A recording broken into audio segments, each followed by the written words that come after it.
انسان کی زندگی میں جو چیزیں اسے بہت زیادہ نقصان دیتی ہیں اور بہت پیچھے چھوڑ دیتی ہیں، دنیاوی معاملات سے لے کر روحانی، اخلاقی، قلبی اور قرب الہی کے معاملات تک کو جو چیزیں نقصان پہنچاتی ہیں، ان میں ایک بڑی چیز غفلت ہے۔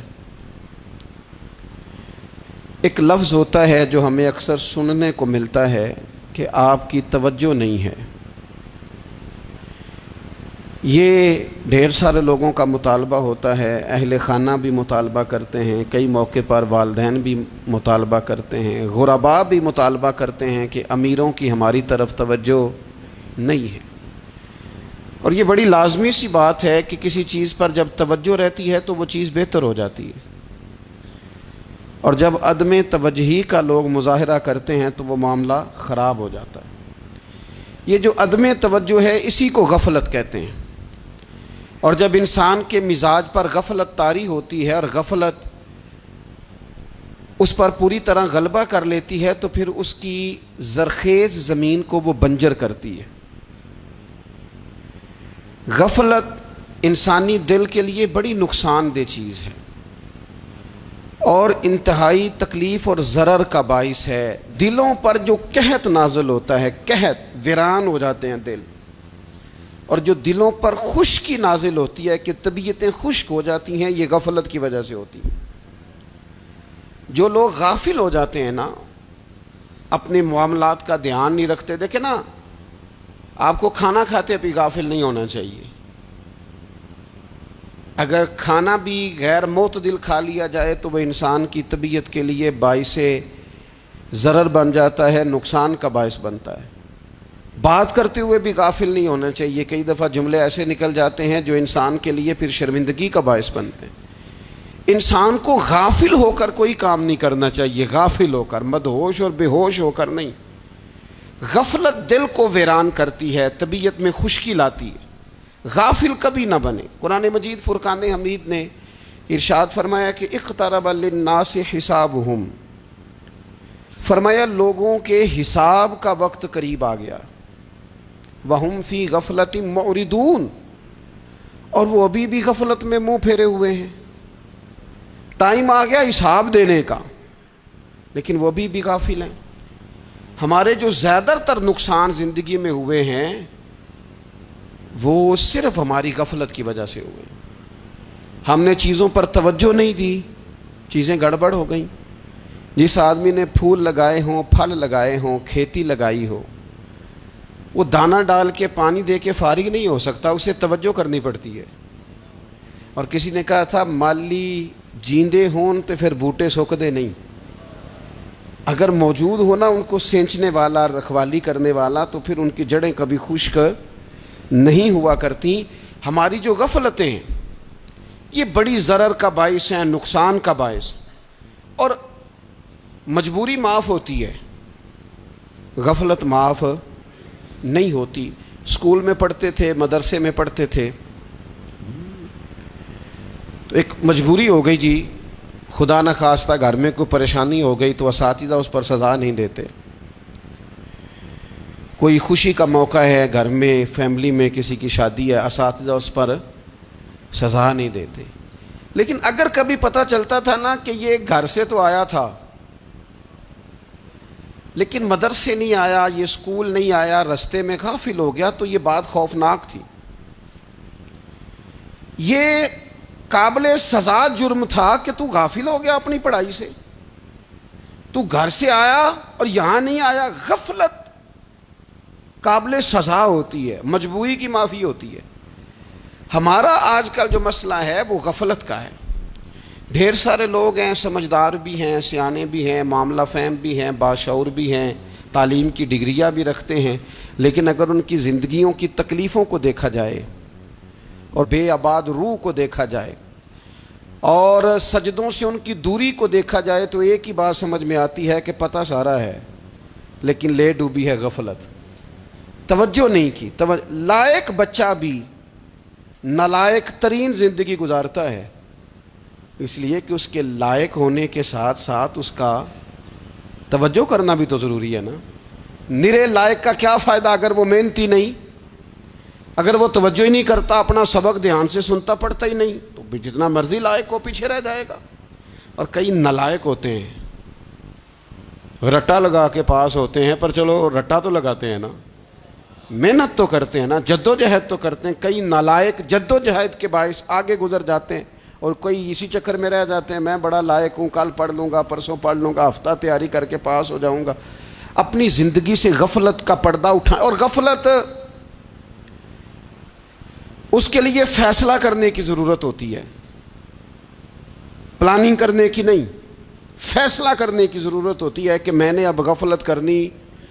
ہم نہ جب بھی کوئی پروگرام بناتے ہیں تو منصوبہ بندی شروع کر دیں، منصوبہ بندی نہ کریں، فیصلہ کریں، کہیں کہ میں نے غافل نہیں ہونا۔ غفلت غرق دنیا کا نام ہے، اپنے آپ کو غفلت سے بچائیں۔ آپ دیکھیں حضرت کعب بن مالک رضی اللہ تعالیٰ عنہ فرماتے ہیں، بخاری میں موجود ہے، فرماتے ہیں کہ جنگ میں پیچھے رہ گیا تھا، میرا خیال تھا کل چلا جاؤں گا، گھوڑے اور سواریاں میرے پاس تیز ہیں، مضبوط ہیں، پرسوں چلا جاؤں گا، تیزی سے بھاگ کے میں پہنچ جاؤں گا، میں قافلے کے ساتھ شامل ہو جاؤں گا، لیکن بس تھوڑی سستی ہو گئی، ذرا غفلت ہو گئی۔ آپ فرماتے ہیں جب سب لوگ چلے گئے حضور علیہ السلام کے ساتھ جہاد میں اور میں پیچھے رہ گیا، تو پھر جب چند دن گزر گئے اور محبوب کے واپس آنے کا ٹائم ہو گیا، تو اب میں غور کرتا سمجھتا تو مجھے مدینے میں یہاں بزدل لوگ نظر آتے، اور کون نظر آتے؟ جو منافق تھے، وہ منافق بزدل دکھائی دیتے، یا مجھے عورتیں اور بچے دکھائی دیتے۔ میں پریشان ہوا، حضور واپس آ گئے۔ جنہوں نے بہانے کیے تھے نا منافقین نے، یہ مجبوری تھی اس لیے نہیں جہاد پہ گئے، یہ جنہوں نے بہانے کیے تھے انہیں مل گئی معافی، اور میں نے سچ بولا، میں نے کہا یا رسول اللہ میں غافل ہو گیا تھا۔ اب کہتے ہیں میں نے جب کہا نا حضور سستی ہو گئی تھی، ذرا غفلت ہو گئی، تو بندہ محبوب سے ہی غافل ہو جائے، بندہ وہیں سے غافل ہو جائے۔ جو دم غافل سو دم کافر، سانو مرشد اے ہو پڑھایا۔ جب کہا نا حضور وہ غلطی ہو گئی، کوئی مجبوری نہیں تھی، تو فرماتے ہیں باقیوں کو معافی مل گئی، میرے ساتھ حضور ناراض ہو گئے۔ ایک دن نہیں، 2 دن نہیں، 50 دن حضور ناراض رہے۔ مدینے کی گلیوں نے مجھے پہچاننا چھوڑ دیا، در و دیوار سے مجھے یوں لگتا تھا کہ میں پردیسی ہوں۔ فرماتے ہیں میں مسجد میں آتا تھا، میں جب محبوب کو دیکھتا تو حضور رخ انور پھیر لیتے، اور مجھے پتا تھا جب میرا چہرہ ادھر ادھر ہوتا تو پھر کریم رحمت کی نظر فرماتے۔ فرماتے ہیں 50 دن مسلسل، پھر مجھے حکم ہوا کہ بیوی بھی بھیج دو، میکے بچے بھی بھیج دو، ننہال یعنی تنہا رہ جاؤ۔ فرماتے ہیں وہ میں نے قید تنہائی کاٹی، لیکن شکر اللہ کا یہ ہے کہ میں سچا تھا، بس ذرا بھول گیا تھا، بس ذرا غفلت ہو گئی تھی۔ تو فرماتے ہیں پھر اللہ تبارک و تعالیٰ نے میرے اوپر فضل یہ فرمایا کہ میری توبہ کا اعلان رب نے قرآن مجید میں فرمایا۔ تو غافل نہ بنے کبھی بھی، ہمارا نا مسئلہ یہ ہے، اور آپ نے ناراض نہیں ہونا، ڈھیر سارے لوگ غافل ہو جاتے ہیں، مالدار بھی غافل ہیں، صاحبان علم بھی الا ماشاء اللہ بہت ساری جگہوں پہ غافل ہیں۔ جن لوگوں کو 4 لوگ جاننے لگ جاتے ہیں، کوئی مقام حاصل ہو جاتا ہے، وہ بھی بہت ساری جگہوں سے غافل ہو جاتے ہیں الا ماشاء اللہ۔ غفلت بڑی تکلیف والا منظر ہے۔ جو لوگ سمجھتے ہیں نا میں اب گڈ بک میں آ گیا ہوں، اب میں اچھا ہو گیا ہوں، اب میرے لیے خیر کہا جاتا ہے، مجھے اچھائی شاید یہ مستقل میرے ساتھ رہے گی، تعریف ہی ہوگی ہمیشہ، وہ بھی غافل ہو جاتے ہیں۔ اور یہ غفلت ٹھیک نہیں ہوتی۔ وجہ دیکھنی چاہیے کس وجہ سے انسان کو وقار مل رہا، عزت مل رہی۔ اپنی زندگی سے غفلت کو اتار پھینکیں۔ تھوڑی دیر کی تو غفلت ہوتی ہے، لمبی تو نہیں۔ 2 منٹ کے لیے صرف اس نے ڈرائیونگ کرتے ہوئے چہرہ موبائل کی طرف کیا تھا، 2 ہی تو منٹ لگے تھے۔ لمحوں نے خطا کی تھی، صدیوں نے سزا پائی۔ لمحوں نے خطا کی تھی، صدیوں نے سزا پائی۔ ایک لمحے کے لیے غافل ہوئے تھے اور صدیاں، نسلیں روتی رہ گئیں پیچھے۔ بچے تڑپتے رہ گئے، اہل خانہ پریشان رہ گئے، ماں باپ ساری زندگی روتے رہے، لیکن یہ 2 منٹ کے لیے یہ غفلت جو ہے یہ بڑی تکلیف والا معاملہ. اپنی زندگی سے غفلت کو اتارنا ہے، غافل نہیں بننا، ہر وقت توجہ اور ساری باتوں پہ توجہ. بعض اوقات لوگ ایک طرف توجہ کر کے ایک طرف سے غافل ہو جاتے ہیں. نہ، توجہ ہمہ پہلو رکھنی ہے. ہمارے ذمے جتنے بھی حقوق ہیں ان سب پر توجہ، ہر چیز کا خیال. ایسا نہ ہو کہ عبادت کرتے رہ جائیں اور حقوق العباد ہم سے چھوٹ جائیں، اور حقوق العباد اتنے زیادہ ادا کریں. صاحب مجھے کہنے لگے ایک دفعہ بڑے وثوق کے ساتھ کہنے لگے جی معاذ اللہ سما نہیں جی ٹائم ملتا پھر نماز دا کی کریے، روزی کمانا بھی تو عبادت ہے نا. تو میں نے کہا آپ نے عبادت کرنا ایک حصہ قبول کیا ہے، آپ نے کل عبادت نہیں قبول کی. عبادت کل ہے، ہمہ پہلو. ایک حصہ آپ قبول کر کے نکل گئے اور باقی آپ نے چھوڑ دی. تو کسی ایک طرف سے بھی غافل نہیں ہونا. جتنی ذمہ داریاں ہیں، جتنی ڈیوٹیاں ہیں، ان سب کا خیال. اور جو بڑا آدمی ہوتا ہے، بڑا گھر میں بڑا ہو، قبیلے میں بڑا ہو، علاقے میں بڑا ہو، ادارے میں بڑا ہو، کلاس میں بڑا ہو، جو بڑا ہے اس کی تو ساری آنکھیں کھلی ہوئی ہونی چاہیے. ایک ایک پر اس کی نظر ہونی چاہیے کہ میری کہاں ضرورت ہے، کہاں مجھے اشک شوئی کرنی ہے، کس کے ساتھ میں نے کس طرح محبت کا رویہ رکھنا ہے. غافل نہ بنے. اچھا جی اب کیسے پتہ چلے گا کہ ہم غافل ہیں؟ یہ کیسے پتہ چلے گا؟ آپ کسی بندے سے بھی پوچھ لیں حالات کیا ہیں تو کہتا ہے اللہ کا شکر ہے کبھی کسی کا دل نہیں دکھایا، اللہ کا شکر ہے جی زمانہ ہو گیا 5 نمازیں پڑھتا ہوں، اللہ کا شکر ہے جی. کیسے پتہ چلے گا غافل ہیں؟ پہلی علامت ہمارے علماء اور صوفیاء نے غافل بندے کی لکھی ہے. اس آئینے میں نے اور آپ نے اپنا آپ دیکھنا ہے. غافل بندے کی پہلی علامت یہ ہوتی ہے کہ وہ دنیاوی کاموں میں چست ہوتا ہے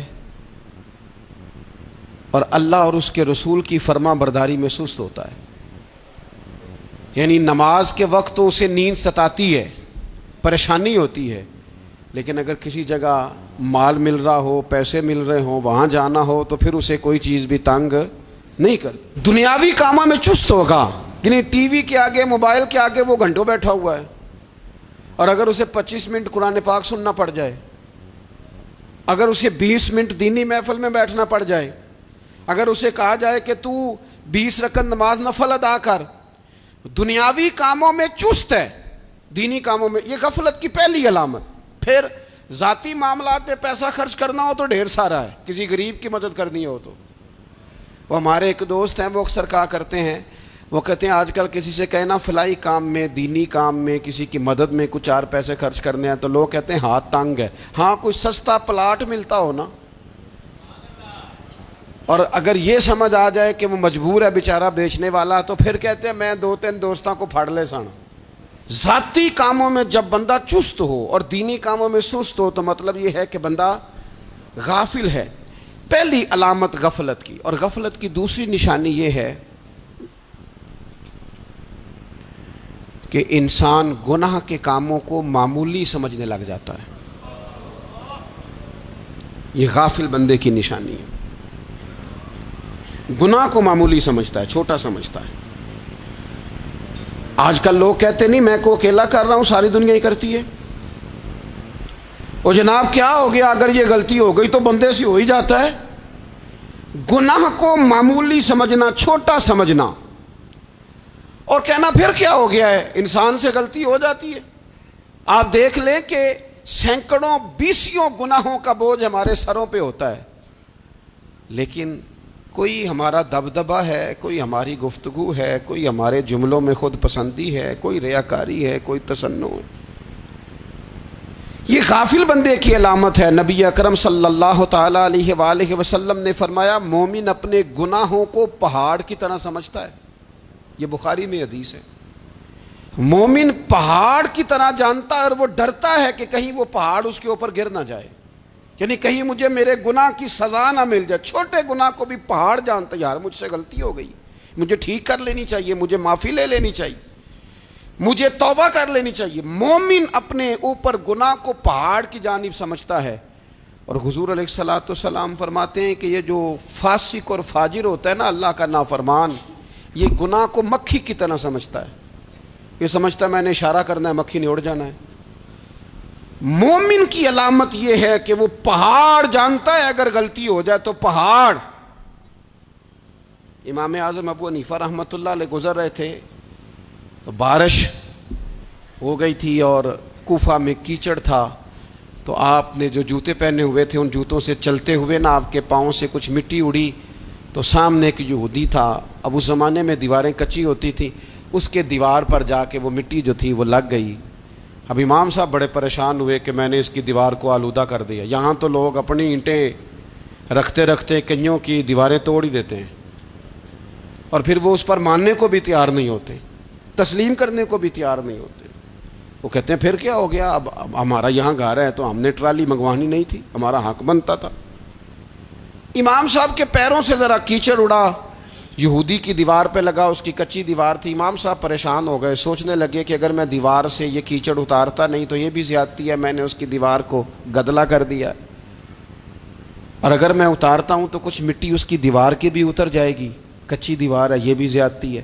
مومن گناہ کو پہاڑ کی طرح سمجھتا ہے کہ کہیں گر نہ جائے، اس کی بھی کہیں سزا نہ مل جائے۔ امام صاحب نے اس کے دروازے پہ دستک دی، وہ باہر آیا تو اتفاق سے وہ آپ کا مقروض بھی تھا، اس نے پیسے دینے تھے۔ باہر نکلتے ہی کہنے لگا اوہ آپ تو قرض لینے آ گئے، میرے پاس تو ابھی گنجائش نہیں ادا کرنے کی۔ تو امام صاحب کہنے لگے تو قرض چھوڑ، وہ میں نے معاف کیا، میرے سے غلطی ہو گئی ہے۔ میں آ رہا تھا، لکڑی کے جوتے اس زمانے میں کھڑاؤں لوگوں نے پہنے ہوتے تھے، کہا وہ میرے پیروں سے ذرا کیچڑ اڑا ہے، تیری دیوار پہ لگ گیا ہے۔ اب میں بڑی دیر سے کھڑا سوچ رہا ہوں کہ اگر میں تیری دیوار صاف نہ کروں تو میں نے یہ میلی کر دی، گدلی کر دی، یہ بھی بات درست نہیں ہے، زیادتی، اور اگر میں اسے صاف کرتا ہوں کچی دیوار سے کچھ مٹی اتر جائے گی تو یہ بھی زیادتی ہے، اب تو بتا میں کیا کروں۔ تو بے موسمہ پھل تھا نا یہ، تو بے موسمہ پھل دیکھ کے بندہ حیران ہو جاتا ہے، جو باتیں روٹین میں نہ ہو رہی ہوں وہ ذرا انوکھی لگتی ہے، بندہ حیران ہو گیا، غور سے امام صاحب کا چہرہ دیکھنے لگا، غور سے چہرہ دیکھنے لگا، اور پھر تھوڑی دیر سوچنے کے بعد کہنے لگا حضور پہلے میں نے دین اسلام کے بارے میں پڑھا اور سنا تھا، آج میں نے دین دیکھا ہے۔ پہلے میں نے سنا تھا کہ دین اسلام اس طرح کا ہے، آج میں نے دین۔ ہم نہ پوری دنیا کے کافروں کو دین سنانا چاہتے ہیں، دکھانا نہیں چاہتے، ہم نیک نظر آنا چاہتے ہیں، نیک بننا نہیں چاہتے، ہم نیک نظر آنا چاہتے۔ نتیجہ کیا نکلتا ہے کہ کچھ عرصے کے بعد پتہ چل جاتا ہے بندہ کس لیول کا نیک ہے، کیا معیار ہے اس کی نیکیوں کا۔ کہنے لگا حضور پہلے میں نے دین سنا تھا، آج دیکھا ہے۔ آپ وہ مٹی کی دیوار پر جو کیچڑ لگ گیا ہے، دیوار کو بعد میں صاف کیجئے گا، پہلے کلمہ پڑھائیں تاکہ میرے اندر کا کفر صاف ہو جائے، مجھے مسلمان کر دیں۔ تو غافل آدمی جو ہوتا ہے نا، وہ پھر تیسری بات، جب بندہ بہت زیادہ غافل ہو جاتا ہے پھر اعلانیہ گناہ کرنے لگتا ہے۔ ایک گناہ پھر اس کا اظہار گناہ۔ ایک بندہ، حدیث پاک میں آتا ہے، ایک بندہ رات کو کوئی غلطی کرتا ہے، اللہ تعالیٰ اس پہ پردہ ڈال دیتا ہے، لیکن وہ سویرے خود لوگوں کو بتاتا پھرتا ہے میں نے یہ کیا، میں نے یہ کیا۔ جب آپ اظہار گناہ کرتے ہیں نا تو سامنے والا بھی دلیر ہوتا ہے، کہتا ہے اس نے کیا میں کر لوں گا تو پھر کیا ہوا۔ ہمارے علماء نے لکھا ہے کسی کی نماز قضا ہو جائے تو کسی کو بتائے نہ، قضا پڑھ ڈالے، اس کا جگہ جگہ ذکر نہ کرے۔ جب آپ کہیں گے نا میری قضا ہو گئی تو آپ کے ساتھ رہنے والا بچہ دوست سمجھے گا یار اس کی قضا ہو گئی یا تو میری بھی ہو جائے گی تو کیا ہوا۔ گناہ کرنا بھی گناہ ہے اور گناہ کا اظہار بھی گناہ ہے۔ نبی اکرم صلی اللہ تعالیٰ علیہ وآلہ وسلم نے ارشاد فرمایا میری ساری امت کو معافی مل جائے گی سوائے ان لوگوں کے جو اعلانیہ گناہ کرتے ہیں۔ یہ بخاری مسلم دونوں میں حدیث موجود ہے۔ جو اعلانیہ گناہ، جنہوں نے خود ساری دنیا کو گواہ بنا لیا، میں نے یہ بھی جرم کیا، یہ بھی کیا، یہ بھی کیا، یہ بھی کیا، خود انہوں نے لوگوں کے، بہت بڑے غافل آدمی کی علامت ہے کہ گناہ کرے اور پھر اوپر سے اعلانیہ گناہ کرے، اتنا بڑا جرم کرے۔ پھر چوتھی علامت اگر ہم دیکھنا چاہیں کہ ہم غافل تو نہیں. تو غافل بندے کی چوتھی علامت یہ ہوتی ہے کہ وہ فضول کاموں میں وقت بڑا ضائع کرتا ہے. فضولیات میں ادھر بیٹھے ہیں ادھر بیٹھے ہیں, یہاں گپ شپ ہو رہی ہے, وہاں موبائل دیکھا جا رہا ہے, پھر کچھ ٹائم ملا ہے تو پھر کہیں دور دراز کسی ہوٹل پہ کھانا کھانے چلے گئے, پھر کچھ ٹائم ملا تو چلو نکلتے ہیں ذرا کوئی ہفتہ سیر کر آتے ہیں, یہاں گپ شپ ہے, فلاں کو ڈسکس کر لیتے ہیں, فلاں کے بارے میں بات کر لیتے ہیں, سیاسی تبصرے کر لیتے ہیں, یہ تھوڑی گفتگو ہو جاتی, چلے محلے داروں پہ تبصرہ شروع کرتے ہیں, کون روٹی زیادہ کھا رہا ہے اور کس کے پاس پیسے زیادہ آ گئے, چلو جا کے پتہ کرتے ہیں. حالانکہ یہ پتہ نہیں کرنا چاہیے تھا, پتہ تو اس کا کرنا چاہیے تھا جو بیچارہ کل سے بھوکا ہے. خبر تو اس کی رکھنی چاہیے تھی جس بیچارے کے گھر میں بچوں کے لیے پہننے کو کپڑے موجود نہیں ہیں. اس پر تبصرہ یہ کرتے ہیں کہ یہ محنت کیوں نہیں کرتے, اور اگر کسی پر اللہ عطا کر دے پھر حساب ضرور لگاتے ہیں کہ ذرا معلومات کرو یہ اتنی جلدی آگے کیسے نکل گئے. غافل بندے کی علامت ہے وقت کا ضائع کرنا اور فضول کاموں میں ضائع کرنا اور بلا وجہ ضائع, اور ایسے سوالات کرنا جن کی ضرورت ہی کوئی نہیں, بالکل ضرورت ہی نہیں, کوئی مطلب ہی نہیں, لیکن ہم لوگ وقت ضائع. یہ غفلت کی علامت, غفلت. اللہ والوں کی علامت کیا تھی؟ ایک بات انہوں نے زندگی میں لے لی, سیکھ لی, پھر ساری زندگی اسی پہ گزار دی. ان کا ارادہ تھا نا کشکول سیدھا کیا. کچھ لوگ ساری زندگی لیکچر قبول لے لے کے سن کے پھر بھی سمجھنے کو تیار. یہ غافل دل کی علامت ہے. اس لیے نبی پاک صلی اللہ تعالی علیہ وسلم نے فرمایا دو نعمتیں ایسی ہیں جن میں اکثر لوگ غفلت میں ہیں, ایک صحت اور دوسری فراغت. لوگ بلا وجہ وقت ضائع کرتے ہیں. اللہ نے صحت دی ہے, کسی خیر کے کام میں لگائیں. اگر آپ کے پاس فارغ وقت ہے تو قرآن پاک کو یاد کریں, ترجمہ اور تفسیر سے پڑھیں, محبوب پاک علیہ السلام کی احادیث کو یاد کریں, اللہ والوں کی باتیں سنیں. وقت ملے تو عبادات میں لگائیں, نوافل میں لگائیں, تلاوت میں لگائیں, ذکر اذکار میں لگائیں, اور پھر اللہ مزید توفیق عطا کرے تو کسی کے بھلے میں وقت لگائیں. گلی سے کوئی کانٹا اٹھائیں, کوئی روڑا اٹھائیں, کوئی کسی کی مدد کریں. لیکن یہ غافل ہونے کی علامت ہے کہ اپنے وقت کو ضائع کرنا. اور پھر اسی طرح غفلت کی پانچویں علامت یہ ہے کہ اگر بندے کو دنیا سے پورا پیار ہو جائے, یعنی شب قدر میں بھی آ کے کہتا ہے یا اللہ کبھی پیسے دے دینا, شب برات والے دن بھی کہتا ہے کہ مالک اگر کبھی کوئی ایسا سبب لگ جائے نا, یعنی بیت اللہ شریف کے سامنے کھڑے ہو کے بھی اگر اس نے مال ہی مانگنا ہے وہاں بھی اس نے یہی سوال کرنا ہے, حب دنیا اتنی غالب آ جائے. تو یہ غافل ہونے کی علامت. دنیا ضرورت ہے, مقصد نہیں ہے. دنیا کی حاجت ہے, مقصد نہیں ہے. یہ مقصود نہیں. اور جب لوگ فقط دنیا کے مال کو, دولت کو, نبی پاک علیہ السلام نے فرمایا وہ لعنتی ہے جو درہم اور دینار کا بندہ بن گیا ہے, پیسوں کا بندہ بن گیا ہے. مل جائے تو خوش ہوتا ہے, نہ ملے تو تکلیف میں آ جاتا ہے. یہ غافل بندے کی علامت. مومن تو وہ ہوتا ہے کہ دولت رزق حلال ضرور کماتا ہے تاکہ کسی کے آگے ہاتھ نہ پھیلانا پڑے, کوشش ضرور کرتا ہے, پر دنیا کو جیب میں جگہ دیتا ہے, دل میں نہیں دیتا. اس کی جگہ جہاں ہے اسے وہاں رکھتا ہے, اسے دل میں جگہ. دل تو ایک ہے, اس میں رب و رسول کو بسائیں گے یا کسی اور کو بسائیں گے. تو حب دنیا یہ غافل ہونے کی بہت بڑی علامت ہے. پھر اسی طرح جو بندہ رب کریم کو جانتا نہیں نا وہ بھی غافل ہو جاتا ہے. ایک تو جو یہ نہیں نہ جانتا کہ رب کریم سزا دے گا, وہ مجھے دیکھ رہا ہے, اسے نہ اونگ آتی ہے نہ نیند آتی ہے, جو اس کی معرفت نہیں رکھتا کہ میرا رب ہر وقت مجھے دیکھ رہا ہے, وہ بھی غافل ہو جاتا ہے. جسے پتہ ہونا کہ مجھے دیکھ رہا ہے وہ غافل نہیں ہوتا. اور جو یہ سمجھ لیتا ہے نا کہ شاید معاذ اللہ ثم, اس یقین کو پکا نہیں کرتا, وہ غافل ہو جاتا ہے. اور ایک جو یہ نہیں نہ جانتا کہ رب مہربان کتنا ہے وہ بھی غافل ہو جاتا ہے. مجھے بتائیے سب سے زیادہ تو بندہ اس کے دروازے پہ جاتا ہے نا جو سب سے زیادہ مہربانی کرنے والا ہو, اس دروازے سے بندہ اٹھتا ہی نہیں. تو جس کو یہ یقین ہو جائے نا سب سے زیادہ کرم فرمانے والی ذات اللہ رسول کی ہے, وہ کبھی رب رسول سے غافل نہیں ہوتا. وہ کبھی اللہ رسول کا دروازہ چھوڑ کے نہیں جاتا، وہ کبھی کسی اور جگہ جا کے پناہ تلاش نہیں کرتا۔ جسے پتہ چل جائے نا وہ کریم کتنا ہے، مہربان کتنا ہے۔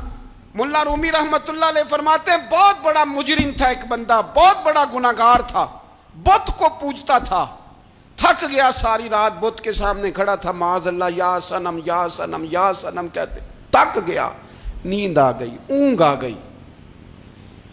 جب پوری طرح نیند آ گئی اور دماغ پہ نیند قبضہ کرنے لگی تو اس کے منہ سے نکل گیا، صنم صنم کہہ رہا تھا نا، نکل گیا یا صمد، او بے نیاز مالک۔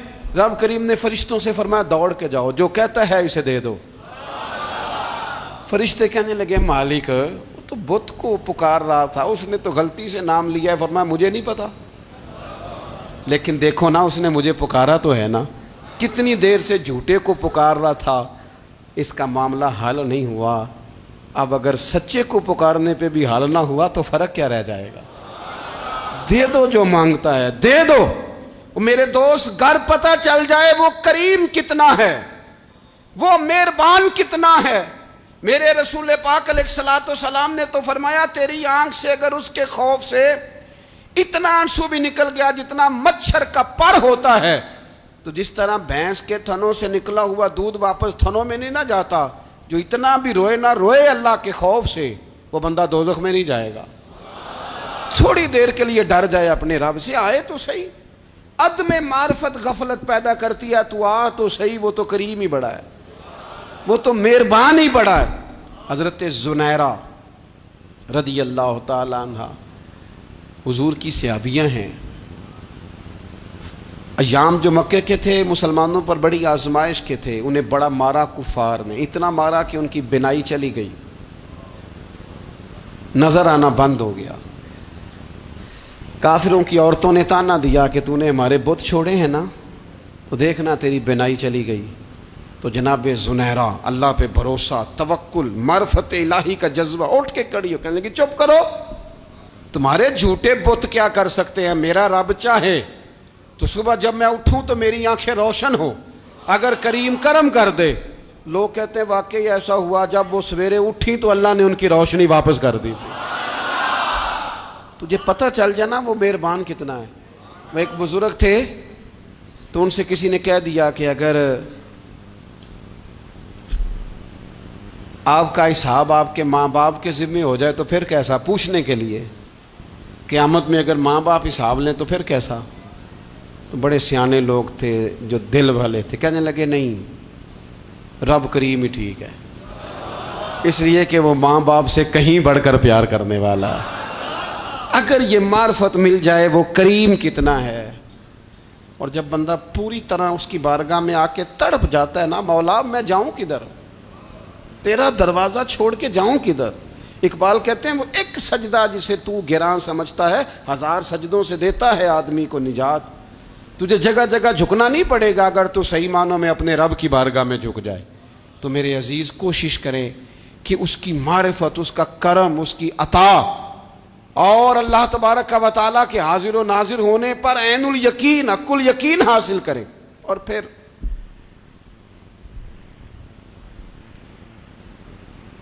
آٹھویں بات یہ ہے کہ غافل لوگوں کی صحبت بھی بندے کو غافل کر دیتی ہے۔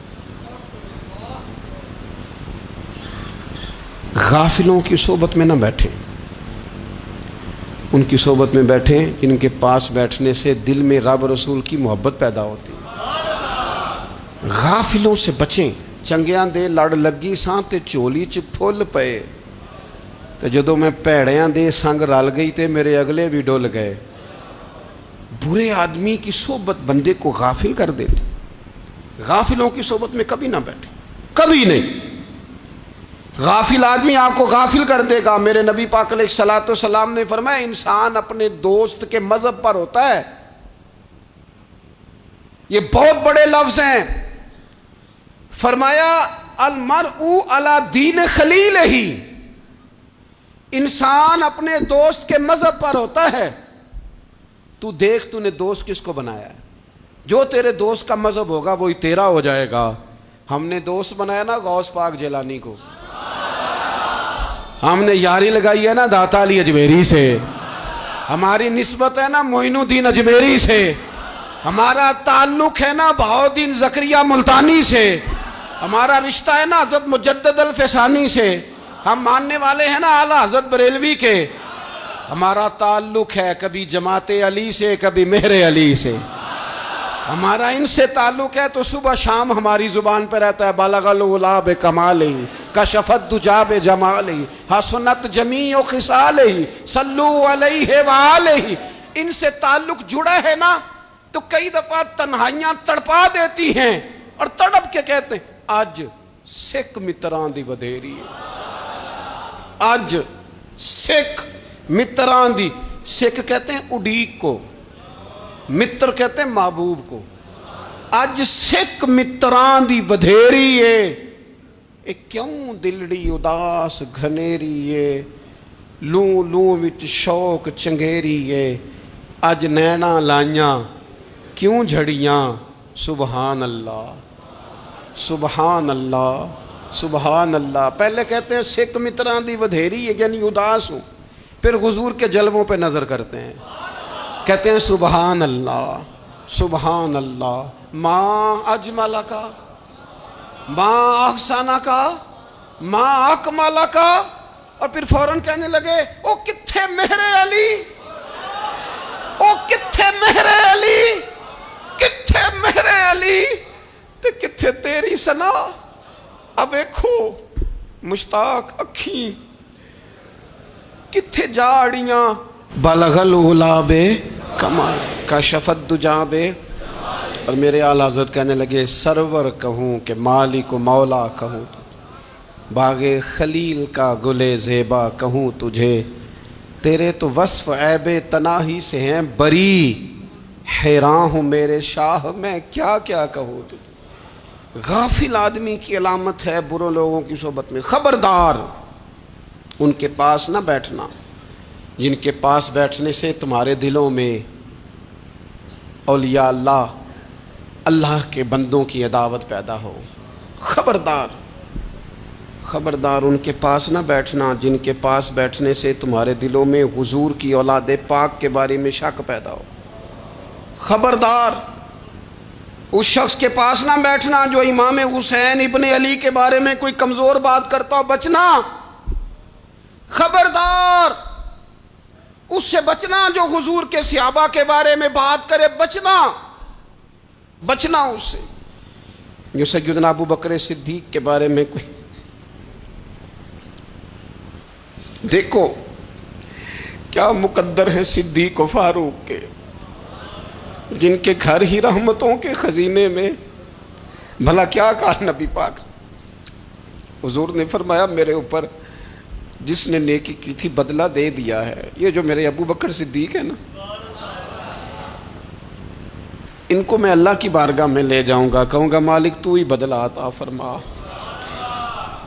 ایک ہاتھ میں جناب صدیق کا ہاتھ پکڑا، ایک میں حضرت عمر کا ہاتھ پکڑا، اور حضور مسجد نبوی سے باہر آ رہے ہیں، دیکھنے والے کی زبان سے بے ساختہ سبحان اللہ نکل گیا، کیا شان ہے کیا مقدر ہے، تو حضور علیہ السلام رک گئے اور روک کے فرمایا تو حیران ہو رہا ہے نا، تو حیران ہو رہا ہے نا کہ میں نے ایک ہاتھ میں ابو بکر کو پکڑا ہے، ایک میں عمر کو پکڑا ہے، فرمایا قیامت میں جب میری قبر کھلے گی تو میں اسی طرح قبر سے نکلوں گا، اس طرح میدان محشر میں میں آؤں گا، خبردار حضور کے وفاداروں کے وفادار رہنا، ان کے وفادار رہنا، ان کے وفادار رہنا۔ بڑا عجیب دور آیا ہے، ہم نے یہ دور دیکھا ہے کہ لوگ حضور کے صحابہ کے بارے میں بھی بات کریں گے، اب نبی پاک کی اولاد پاک کے بارے کو بھی ڈسکس کیا جائے گا۔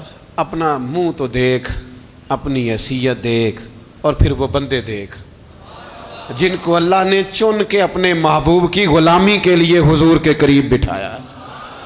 تو بچنا ایسے لوگوں سے، پرہیز کرنا، خبردار عقیدہ ستھرا رکھنا، عقیدہ ستھرا رکھنا، صاف رہنا، پاکیزہ رہنا، غافلوں کی صحبت سے بچنا۔ بڑا ڈرتے ہیں اللہ سے، دعائیں مانگتے ہیں یا اللہ نسلوں میں بھی وہی بندے پیدا فرما جو عقیدے پکے رکھنے والے ہیں، وہ بندے پیدا فرما ہماری نسلوں میں۔ ایک وہ بندہ بھی غافل ہو جاتا ہے جو امیدیں لمبی لگا لیتا ہے،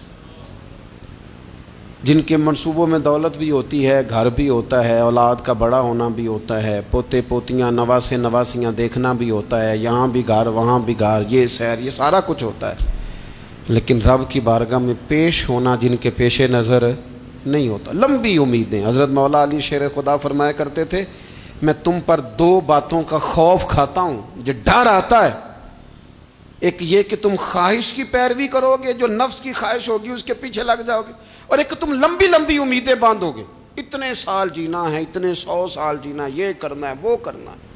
منصوبہ بندی کریں مستقبل کے لیے، وہ بری نہیں، لیکن تیاری رکھیں، تیاری رکھیں، اس بات کا بھی خیال رکھیں کہ اللہ کی بارگاہ میں حاضر ہونا۔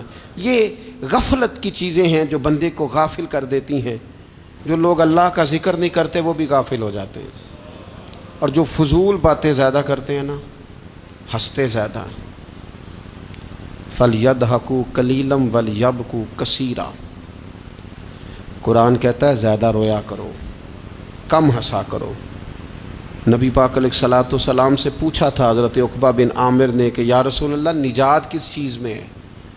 تو نبی پاک علیہ الصلوۃ والسلام نے فرمایا ایک تو اپنی زبان قابو میں رکھو، دوسرا فرمایا اپنے گھر میں ٹھہرے رہو، تمہارا گھر تمہارے لیے کافی ہو، فضول نہ نکلو گھر سے، اور تیسرا فرمایا اپنی خطاؤں پہ رویا کرو۔ کثرت کلام اور فضول کلام اور بلا وجہ یہ بندے کو غافل کرتا ہے، دل کو سخت کرتا ہے۔ یہ چند چیزیں ہیں جو انسان کو غفلت میں ڈالتی ہیں۔ اپنے آپ کو ان چیزوں سے بچائیں اور غفلت کو توڑیں۔ آپ کے ذمے، میرے ذمے جو حقوق العباد ہیں ان کا پتہ کریں، جو اللہ رسول کے حقوق ہیں ان کی خبر دیکھیں، ہماری جو ذمہ داریاں ہیں ہم کس طرح انجام دے رہے ہیں اس پر توجہ کریں، اپنے معاملات کو ٹھیک کریں۔ ہم انسان ہیں، کوتاہیاں تو رہ جائیں گی، لیکن جب کوشش کریں گے تو پھر رب تعالیٰ مدد بھی فرمائے گا۔ ایک بات اور کرنی ہے، ایک تو میں نے عرض کیا غفلت کو توڑنا، ایک دوسری بات قرآن مجید کا ایک سبق اور، جب غفلت توڑنی ہے تو پھر لازمی طور پر ایک کام کرنا پڑے گا۔ میں نے یہ عرض کیا تھا کہ پلاننگ نہیں کرنی، فیصلہ کرنا ہے، تو فیصلہ کرنا ہے تو کرنا کیا ہے؟ پھر قرآن حکیم نے سورہ بقرہ میں کہا فاستبقوا الخیرات،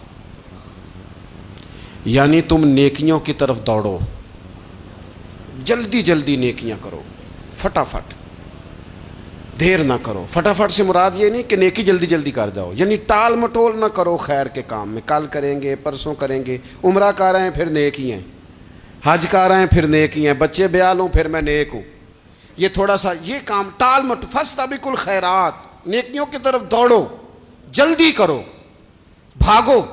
نبی پاک صلی اللہ تعالیٰ علیہ وسلم نے فرمایا 5 چیزوں کو 5 چیزوں سے پہلے غنیمت جانو۔ حضور علیہ الصلوۃ والسلام فرمانے لگے ایک تو تم جوانی کو نہ بڑھاپا آنے سے پہلے پہلے غنیمت سمجھ لو۔ نبی کریم صلی اللہ تعالیٰ علیہ وآلہ وسلم ارشاد فرمانے لگے کہ اپنی صحت کو غنیمت جان لو بیماری آنے سے پہلے پہلے۔ پھر حضور علیہ الصلوۃ والسلام فرمانے لگے اگر اللہ نے تمہیں مال دیا ہے، وسعت دی ہے، تو نیکی کر لو، خرچ کر لو اللہ کے راستے، خدا نہ خواستہ تم پر غریبی آ جائے۔ اور پھر حضور سید عالم صلی اللہ تعالیٰ علیہ وسلم فرمانے لگے اگر تمہیں اللہ نے کچھ فراغت دی ہے، بہت زیادہ مصروف نہیں ہو، تو غنیمت جان لو، جلدی سے نیکی کر لو قبل اس کے کہ تم مشغول ہو جاؤ۔ اور 5ویں بات حضور نے بیان کی، فرمایا زندگی کو غنیمت جانو موت آنے سے پہلے پہلے، جلدی سے نیکی کر لو۔ نیکی کے لیے ساری زندگی منصوبہ بندی نہ کرتے رہو، نیکی کے لیے دیکھو نا، ہماری زندگی میں یہاں دنیا میں رہ کے چند منٹوں میں وہ نیکی کی جا سکتی ہے جو قیامت کے بعد صدیوں کا ہمارا فائدہ کرے گی، صدیوں کا فائدہ کرتے نہیں۔ پلاننگ کر رہے ہیں، منصوبہ بندی کر رہے ہیں، بس تیاری کر رہے ہیں، بس حضرت آپ دعا کر دیں، اللہ تعالیٰ دعائیں بھی قبول فرمانے والا ہے، لیکن جو نیکی نصیب ہوتی ہے اسے جلدی سے کر گزریں، اسے فٹافٹ کریں۔ میں ایک گاؤں میں گیا، اب تو خیر وہ دور نہیں رہا، یہ 10-15 سال 20 سال پہلے نا جو نوجوانوں کی مصروفیات ہوتی تھیں ان میں سے ایک مصروفیت یہ ہوتی تھی کہ گندم لے کے چکی پہ جانا ہے، آٹا پسوا کے لانا ہے۔ یہ ایک بڑی، چونکہ سبھی گھروں کے اندر سال کے لیے گندم سٹاک کر لی جاتی تھی، تو گندم لے کے جانا یہ ایک ڈیوٹی ہوتی تھی۔ ایک نوجوان ایک گاؤں میں، اس کی مجھے تعریف سننے کو ملی، تو ایک بوڑھی اماں کہنے لگی یہ تو بڑا نصیباں والا ہے، سارے دا ہی آٹا پیا لے ہوندا ہے، اور آتے جاتے پوچھ لیتا ہے کہ اماں کوئی کہنے لگی میرے بچے باہر ہوتے ہیں، یہ مجھے دوائی بھی لا دیتا ہے شوگر کی، میں مریضہ ہوں. یعنی خیر جتنی ہو سکے جتنی. میرے ایک سنگی ہیں تو سڑک پہ کوئی بندہ کھڑا ہوتا ہے نا، اللہ تعالیٰ انہیں سلامت رکھے، بندہ کھڑا ہوتا ہے تو کہتے ہیں میں اس سے پوچھ لیتا ہوں بابا جی کدھر جانا ہے، فلانی جگہ جانا ہے، تو کہتے ہیں میں موٹر سائیکل پہ بٹھا لیتا ہوں. بندہ دیکھ کے مجھے سمجھ آ جاتی ہے ضرورت مند ہے، کوئی چور نہیں کوئی ڈاکو نہیں، ضرورت مند ہے. میں اسے منزل تک نیکی جتنی میسر آئے، جس حد تک میسر آئے. کیا کہا ہمارے نبی پاک علیہ السلام نے؟ حضور نے ہم سے فرمایا کچھ نہ ہو سکے تو بات ہی مسکرا کے کر لینا، اس پر ہی اللہ صدقے کا ثواب عطا کرے. فاستبقوا الخیرات، جلدی سے نیکی کر لو. اپنے نامہ اعمال میں روز نیکیاں جمع کرو، کوئی نہ کوئی خیر کا کام روز کرو اور جلدی سے کرو. صحیح مسلم میں حدیث ہے، نبی پاک صلی اللہ تعالی علیہ وسلم فرمانے لگے جلدی جلدی نیکی کے کام کر لو ان فتنوں سے پہلے جو اندھیری رات کے حصوں کی طرح فتنے ہوں گے. فرمایا اس وقت حال یہ ہوگا کہ آدمی صبح مومن ہوگا شام کو کافر ہو جائے گا، شام کو مومن ہوگا تو صبح کافر ہو جائے گا. اور فرمایا لوگ دنیا کے بدلے اپنا دین تک بیچ ڈالیں گے. معاذ اللہ جھوٹی قسمیں نہیں کھائی جاتی، جھوٹا قرآن مجید نہیں لوگ اٹھا لیتے. لوگ دنیا کے لیے دین بیچ ڈالیں گے. اس سے پہلے جب فتنے اتنے زیادہ ہو جائیں اس سے پہلے نیکی کر لو، کوئی خیر کا کام کر لو، جلدی سے کچھ ایسا کر لو. حضرت عقبہ بن حارث رضی اللہ تعالیٰ عنہ فرماتے ہیں یہ دیکھیں ہمارے نبی پاک علیہ السلام کی سیرت کیا ہے، حضور کا اسوہ کیا ہے، نبی پاک علیہ السلام ہماری تربیت کس طرح کرتے ہیں. حضرت عقبہ بن حارث رضی اللہ تعالیٰ عنہ کہتے ہیں ہم نے نبی پاک علیہ السلام کے ساتھ عصر کی نماز پڑھی، یہ صحیح بخاری میں موجود ہے. فرماتے حضور سلام پھیرتے ہی فوراً اٹھ کے گھر تشریف لے گئے. یہ ہمارے لیے انوکھی بات تھی، غیر متوقع تھی، پہلے کبھی ایسا ہوا نہیں. سلام پھیرا نماز کا، حضور جلدی سے تشریف لے گئے. اب ہم حیران تھے اور حیرت انگیز طور پر حیران تھے کہ کریم اتنی جلدی تشریف لے گئے. تھوڑی دیر ہوئی حضور واپس آ گئے تو محبوب پاک علیہ السلام فرمانے لگے گھر میں ایک چھوٹی سی ڈلی، ایک چھوٹا سا ٹکڑا سونے کا پڑا تھا، مال آیا تھا سارا صدقہ کر دیا، وہ تھوڑا سا پڑا تھا، اچانک مجھے یاد آیا وہ تو پڑا رہ گیا. تو حضور فرمانے لگے میں نے کہا کہیں ایسا نہ ہو جائے کہ ساری رات گزر جائے اور میرے گھر میں پڑا ہی رہ جائے، میں جلدی سے جا کے اسے خیرات کر دوں. میں نے خیرات کیا پھر میں واپس آ گیا ہوں. جلدی سے نیکی، جلدی سے نیکی کر لی جائے. ہم بڑا انتظار کر رہے ہیں، بڑا لمبا ہمارا پروگرام ہے، ہمارے پاس ٹائم ہی بڑا ہے. کسی نے کان میں کہہ دیا ہے تیرے پاس بڑا وقت ہے، ابھی تو بڑی عمر پڑی ہے، ابھی تو جناب او میرے بھائی یہ لوگوں کے کہنے کی باتیں ہیں. پھر پتہ ہی نہیں چلتا حالات کس طرح کے ہو جاتے ہیں اور کیا معاملات انسان کے ساتھ درپیش ہوتے ہیں. جتنی خیر میسر آئے، جتنا بھلا میسر آئے، جتنی انسان کو توفیق ملے. میں نے بزرگوں کو دیکھا، اپنے اصحاب کو، پہلے وہ خدام سے کہتے کہ میں سونے لگا ہوں اور پابند کرتے لوگوں کو کہ فلاں وقت، بزرگوں کو میں نے دیکھا اپنے، وہ پابند کرتے لوگوں کو کہ فلاں وقت میں موجود ہوں گا آنا، خود پابند فرماتے. اور پھر جب بیدار ہوتے تو سب سے پہلے خدام کو بلا کے پوچھتے کوئی مہمان تو نہیں آیا. اور جناب آپ نے خود ہی تو پابند فرمایا فلاں دن آنا. کہنے لگے چل یار اگر کوئی آیا تو مجھے ملا لو، میری ملاقات کرا لو. کیوں؟ اس لیے کہ دور سے آیا ہے، مجھ سے ملنے آیا ہے، کوئی خیر کی بات سیکھنے آیا. چلو میرے نامہ اعمال میں کوئی نیکی جائے گی. کچھ نہ کچھ خیر جمع کر لی جائے، کچھ نہ کچھ ڈیوٹی کر لی جائے، کچھ کام کریں اور جلدی سے کریں. حضرت جابر ابن عبداللہ انصاری رضی اللہ تعالیٰ عنہ بیان کرتے ہیں، یہ بھی بخاری میں موجود ہے. کہتے ہیں ایک صحابی نبی پاک علیہ السلام کی بارگاہ میں حاضر ہوئے غزوہ احد کے موقع پر، اور حال ان کا یہ تھا کہ وہ کھجور کھا رہے تھے اور کھجور انہوں نے منہ میں رکھی ہوئی تھی. حضور کی بارگاہ میں حاضر ہوئے اور عرض کرنے لگے یا رسول اللہ صلی اللہ تعالی علیہ وسلم اگر میں شہید کر دیا جاؤں تو کہاں جاؤں گا؟ حضور فرمانے لگے جنت میں. تو کہتے انہوں نے جو کھجور منہ کے اندر تھی وہ انہوں نے نگلی نہیں، اندر نہیں لے گئے، اس کو باہر نکالا اور دوڑ کے آگے بڑھے اور جنگ کرنی شروع کر دی. اور لڑتے لڑتے شہید ہو گئے۔ کیا سبق دیا انہوں نے؟ سبق یہ دیا کہ نیکی کرنے میں اتنی دیر بھی نہیں کرنی جتنی کھجور کھانے میں دیر لگتی ہے۔ جلدی سے نیکی کرنی ہے، فٹافٹ نیکی کرنی، اس کے اندر ٹال مٹول نہیں کرنا۔ اسی وقت انہوں نے کھجور باہر نکال دی، دوڑ کے انہوں نے حضرت انس بن نضر رضی اللہ تعالیٰ عنہ، حضرت انس بن مالک رضی اللہ تعالیٰ عنہ کے چچا ہیں، میدان احد میں نا، احد پہاڑ کے قریب کھڑے تھے، لوگوں سے کہہ رہے تھے جلدی جلدی ادھر آؤ، وہ جنت جو انسان کو انتقال کے بعد نصیب ہوگی اور قیامت کے بعد نصیب ہوگی، فرماتے تھے مجھے تو ابھی احد پہاڑ کے اندر سے جنت کی خوشبو آ بھی رہی ہے، لہذا جلدی سے آؤ، ادھر دوڑو، جہاد کرو، آؤ کفار سے لڑیں۔ تو نیکی میں دیر نہیں کرنی، جو نیکی میسر آتی ہے، جس کو میسر، ماں باپ میسر ہیں تو خدمت کر لیں، اہل خانہ ہیں تو حسن سلوک کر لیں، اللہ نے اولاد دی ہے تو اچھی تربیت کر لیں، دوست ہیں تو خیر خواہی کر لیں، اگر آپ کو اللہ رمضان عطا کرتا ہے تو زیادہ سے زیادہ اس کی عبادت کر لیں، اگر نظر ٹھیک ہے تو تلاوت زیادہ سے زیادہ کر لیں، زبان چلتی ہے تو رج رج کے مدینے والے محبوب پہ درود و سلام پڑھ لیں، اللہ تعالیٰ کا ذکر کر لیں، جلدی سے خیر جمع کریں، اپنے وقت کو ضائع نہ کریں۔ یہ آج کا سبق ہے۔ ایک تو ہم نے فیصلہ کرنا ہے کہ بس غفلت نہیں، اب غفلت، اب انشاءاللہ اللہ اللہ کرنی ہے، اب کوئی خیر کا کام کرنا ہے۔ میرے حضرت کا ایک جملہ کبھی نہیں بھولنا، فرمایا کرتے تھے زمین کے اوپر کام، نیچے جا کے آرام۔ یہ چھوڑ دیں اتنے گھنٹے سونا ہے تو یہ کرنا ہے تو میری نیند میں دخل کوئی نہ ڈالے، پھر سوتے ہی رہ جائیں گے، سوتے ہی رہ جائیں۔ زمین کے اوپر کام اور نیچے جا کے جاگنا ہے، جاگ لے افلاک کے سائے تلے، پھر حشر تک سوتا رہے گا خاک کے سائے تلے۔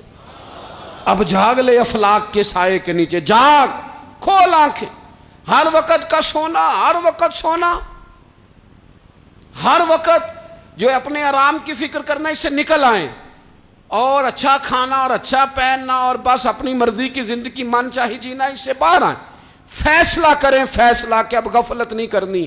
اگر اللہ نے کوئی صلاحیت دی ہے تو اسے دین کے کام پہ لگانا ہے، کوئی ڈیوٹی کرنی ہے، کوئی خدمت کرنی ہے۔ دیکھو خدمتیں ہو رہی ہیں، صدیق اکبر مال دے رہے ہیں، عثمان غنی مال دے رہے ہیں، مولا علی نے تلوار پکڑی ہے، میدان میں جا رہے ہیں، فاروق اعظم گلی گلی نگر نگر رسول اللہ کے دین کی پہرے داری کر رہے ہیں، حضرت جناب سیدنا سلمان فارسی ابو ذر غفاری حضور کی مسجد میں جھاڑو دے رہے ہیں، اور بلال حبشی